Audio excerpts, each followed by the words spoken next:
আজকে একটা বিষয় নিয়ে আপনাদের সাথে আলোচনা করব, যেটা সম্পর্কে আমরা হয়তো অনেকেই চিন্তা করি, বিশেষ করে অভিভাবকরা চিন্তা করি যে না, আমার সন্তানকে কিশোর কিশোরী বয়সে এই ব্যাপারটা সম্পর্কে আমি ধারণা দিব না, বা পরবর্তীতে দেখা যায় যে তাদের সন্তানরা এই বিষয়টা নিয়ে একটা ভুল ধারণায় বড় হয়। যে ব্যাপারটা হচ্ছে আপনার যৌনতা, সেক্স বা শারীরিক সম্পর্ক।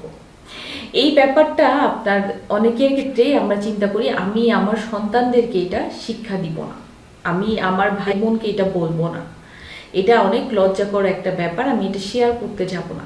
পরবর্তীতে আমরা আমাদের চেয়ে যারা বয়সে ছোট এবং আমাদের খুব কাছে, আমাদের সন্তান, আমাদের ভাই বোন, আমরা বড় হয়ে যদি তাদেরকে এই শিক্ষাটা না দিই, পরবর্তীতে দেখা যায় যে বন্ধু বান্ধব বা আশেপাশে কারো কাছ থেকে তারা পরবর্তীতে এটা সম্পর্কে একটা ভুল ধারণা নিয়ে বড় হয়, এবং পরবর্তীকালে তাদের বিবাহিত জীবনে যখন এই ব্যাপারটা তারা প্র্যাকটিক্যালি দেখতে যায়, সেখানে অনেক ভুলভাবে তারা এটাকে হ্যান্ডেল করতে গিয়ে অনেক লজ্জাকর পরিস্থিতি, অস্বস্তিকর পরিস্থিতি বা শারীরিক কোনো খারাপ পরিস্থিতিতেও তারা পড়ে যায়।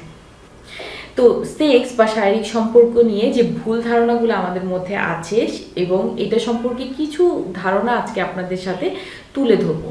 প্রথমে কিশোর কিশোরী বয়সে যেটা হয় যে আমাদের পিউবার্টি, অর্থাৎ যে বয়সে আমরা শারীরিক বৃদ্ধি তৈরি হয়, সেই বয়সে আমাদের অভিভাবকদের প্রথমেই উচিত আপনার ছেলেদের এবং মেয়েদের পৃথক পৃথকভাবে শারীরিক অবকাঠামোগুলো তাদেরকে বুঝিয়ে দাও।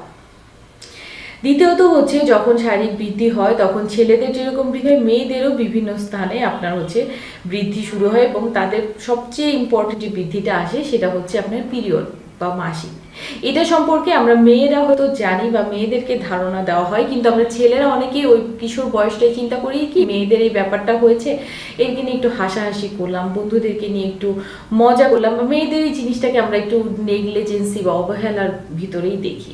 কোনো কোনো মেয়েদের ক্ষেত্রে দেখা যায় যে অনেক ছেলেরা বা এরা এটা এত টিচ করে বলে যে মেয়েরা অনেক সময় এটা অনেক লজ্জায় পড়ে যায়, এবং অনেকেই স্কুল কলেজে এই সময়টাতে যেতেও অস্বস্তি ফিল করে যে আমার আশেপাশে বন্ধুরা তো এটাকে খারাপভাবে দেখবে।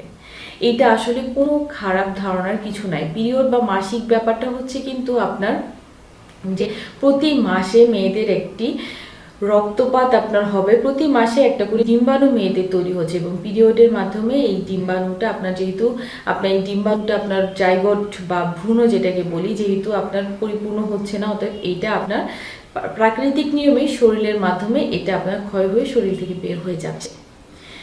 এইটা কিন্তু মেয়েদের একটা বিশেষ ক্ষমতা, গর্ভধারণের ক্ষমতাকে আপনার যদি নির্দিষ্টভাবে আমরা সুনিশ্চিত করি, তাহলে প্রথমেই যে সাইনটা আসে সেটা হচ্ছে পিরিয়ড। পরবর্তীতে দেখা যায় যখন বিয়ে পরবর্তীতে আমরা যখন পেশেন্ট শনাক্ত করি যে আপনি গর্ভধারণ করেছেন কিনা, ফার্স্ট সাইনটাই আসে যে আপনার পিরিয়ড বন্ধ হয়েছে কিনা। যখন দেখবেন যে আপনার পিরিয়ড বন্ধ হয়ে গেছে, তখনই কিন্তু আপনি সাথে সাথে চিকিৎসকের শরণাপন্ন। অধিকাংশ ক্ষেত্রে আপনি দেখতে পারবেন যে আপনার গর্ভধারণের সম্ভাবনা বেশি। তো এই ব্যাপারটা নিয়ে আমরা কিন্তু ছেলে এবং মেয়ে দুইজনকেই, যখন আপনার পরিণত বয়স আসবে, আমরা নিজেরাই গিয়ে তাদেরকে এই ব্যাপারগুলো নিয়ে সরাসরি আপনার আলোচনা করতে পারি।